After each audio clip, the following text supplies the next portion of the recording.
Hello, I'm Yang Rui with Dialogue, coming to you live from Beijing. Former Pakistani Prime Minister Benazir Bhutto was assassinated Thursday night in Rawalpindi, very close to Islamabad. The political murder has added to the volatility of Pakistani domestic politics with the eruption of public anger. In fact, Mrs. Bhutto knew clearly that her stormy homecoming would eventually be very dangerous and expensive. But she had to come back, as the Pakistan People's Party, the country's biggest opposition party, stands ready to share power with President Pervez Musharraf after the planned parliamentary elections slotted for January the 8th. It seems the fragile democracy brokered by the U.S. in Pakistan will test the patience of the military and the will of all political forces concerned to maintain national unity and reconciliation.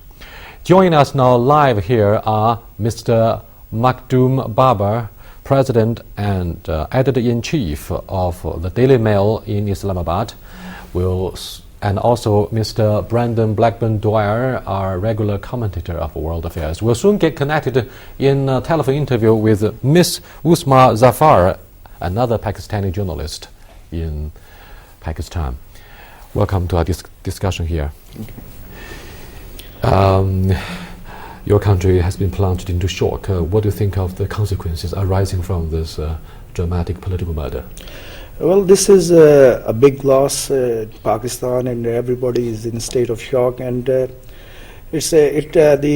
murder of Benazir Bhutto has also created a vacuum of the leadership in the political arena, particularly when we were very close to the general elections, just a few days away from them. And President Musharraf and Benazir Bhutto, they were also agreed to have a peaceful political process. Continuity of the process will continue after he wins the election. But it's really tragic at the moment, one can say. Yes, Brandon, with the parliamentary elections is barely 10 days away.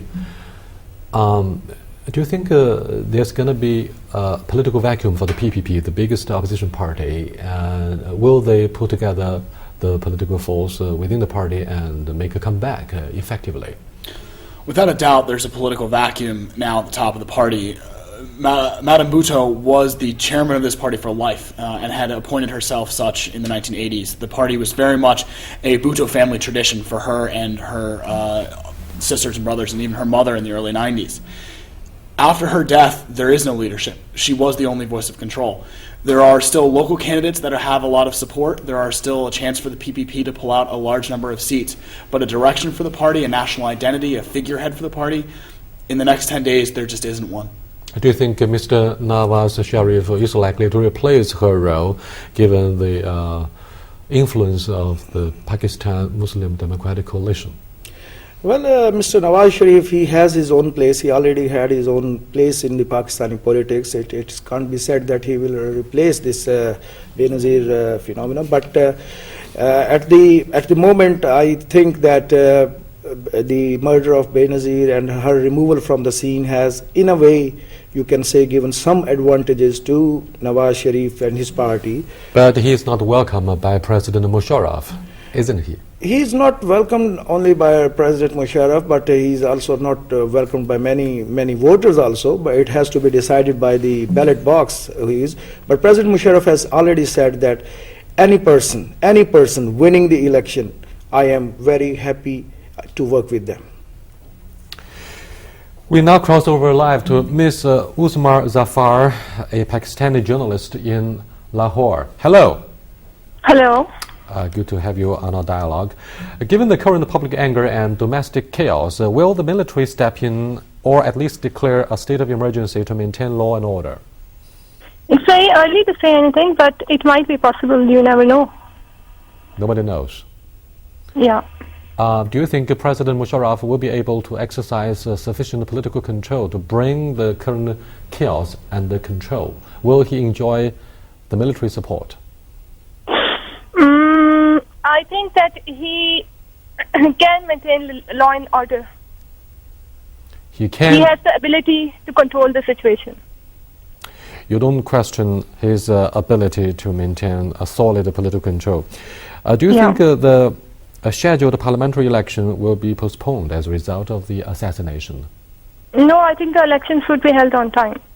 Though there is a state of chaos all over, but I think that would be controlled, and the elections might be delayed, but they will be held. What is your general assessment of the leadership of the PPP given the assassination of Madame Bhutto? The PPP, obviously the PPP is in chaos, and they are quite depressed over their leader's untimely murder, but they are it's a quite strong party still. It's a strong party. Will it still be strong without the leader? It might be. It will weaken their force, of course, but it might be. Who will take advantage of the loss of the PPP's leadership? The PMLN leader Nawaz can. Excuse me? The PMLN leader Nawaz Sharif can. I see. But whom do you think is the perpetrator of the crime?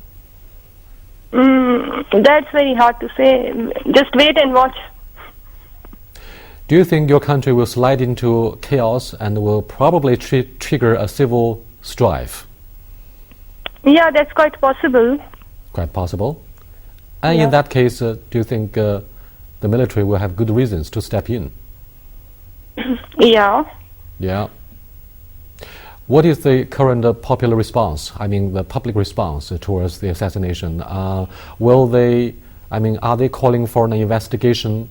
What do you think of the response from, or what do you think of the immediate response from President Pervez Musharraf? There has been a 3-day strike all over the country, and the protesters are out, but there is a 3-day strike all over the country, so there's no public transport or anything going on. Do you fundamentally believe that democracy will effectively help restore stability and peace in your country? Yes, of course. Of course. It will. It will. Democracy will prevail. Democracy will prevail, inshallah. Thank you for being with us. Thank you. That was Ms. Uzma Zafar, your Pakistani counterpart, a Pakistani journalist. She seems cautious and optimistic. Yes. What do you think of her assessment? Yes, in a few things I think she was being too cautious, and at that every Pakistani responsible journalist is right now at the moment. But as far as the military stepping in is concerned, I don't see any reason. President Musharraf is there. He is the bridge between the military and the civil government. So I don't think that there is any chance of military stepping in. The situation is not that worse. The assassination of the leaders, I wonder why people think it is something unique. It's the culture of the politics in this part of the world. India, Pakistan, Sri Lanka, Bangladesh, Nepal, the political leaders are often assassinated, and the countries remain intact, and they keep marching toward the road to achievements and all that. So it is a state of shock. Benazir Bhutto has been murdered. It's a big loss to the country. But it is something like that, something has unbelievable happened, or something has happened for the first time in this area or this part of the world.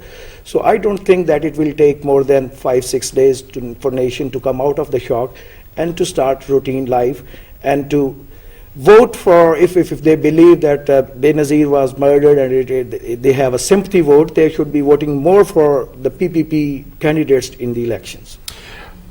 Pakistan had remained relatively calm despite the partisan animosity between different political forces in this South Asian country. However, with the 9/11 incident, particularly with the US-led invasion of Afghanistan, the ouster of the Taliban, President Musharraf had to make a decision. He had to take side with the US or continue to enjoy the diplomatic ties with the Taliban. But in that case, he would face the danger of being bombed back to the Stone Age.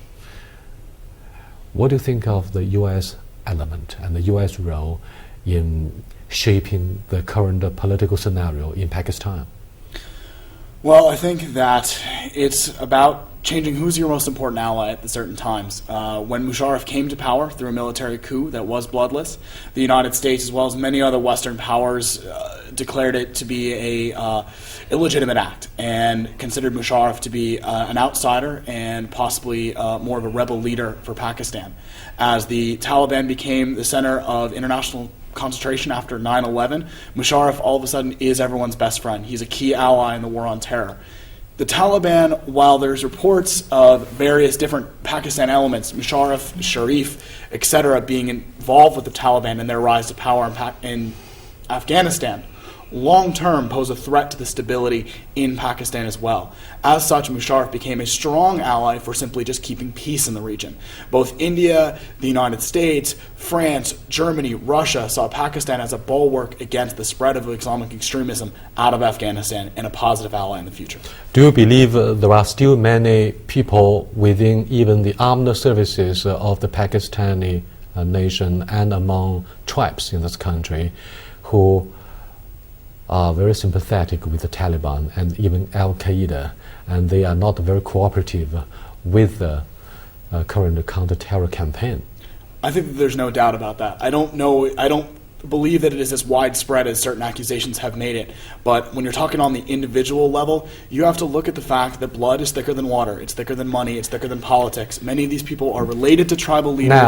Now, the next question, gentlemen, is it seems President Musharraf is a friend of no one. By taking side with the U.S. in ousting the Taliban, he had obviously angered Islamic radicals and those who sympathize with Al-Qaeda. On the other hand, the U.S. accused him of not being cooperative by letting in the American commando forces to search for Osama bin Laden, who allegedly hides in the tribes in the border areas between Afghanistan and Pakistan. And the Americans also accused General Musharraf of not exercising sufficient border patrols in ensuring that no Al-Qaeda elements would cross the border easily. What do you think of the U.S. concerns? Well, first of all, I would like to complete your last question with Mr. Bannon, that there is a very strong intelligence network intact in Pakistan. We have inter-services intelligence, ISI, we have military intelligence, MI, and these intelligence agencies have a lot of focus on looking at such individuals or such personnel inside the military, inside the armed forces, who could be sympathetic to some militant or extremist groups, and they have already been removed from those places. There is, at the moment, all the troops, all the officers, they are just sympathetic to Pakistan and Pakistan. In other words, you think the American accusation is groundless? Is very much wrong. If they think that still ISI or MI, they have not been able to point out such an individual in the armed forces, then how can they rely on the outgoing war on terror? Now, coming to your question about that Musharraf is a friend of nobody, maybe he has learned it from Americans then, but they are a friend of nobody. But as far as you are saying that they are not doing enough for what some Americans have been saying, I believe that this is a Pakistan's war on terrorism, not American war on terrorism. America should not say anything, yet you are done enough or you have not done enough. We are fighting the war of our survival. People of Pakistan are being killed every day in suicide bombing, not the American. President of Pakistan was assassinated thrice, not the US president attempt thrice. So we are fighting our survival war. We do not want that Americans should be telling or British should be telling that you are not doing enough, because this is our own war. We are trying to save our own home. We are trying to secure our own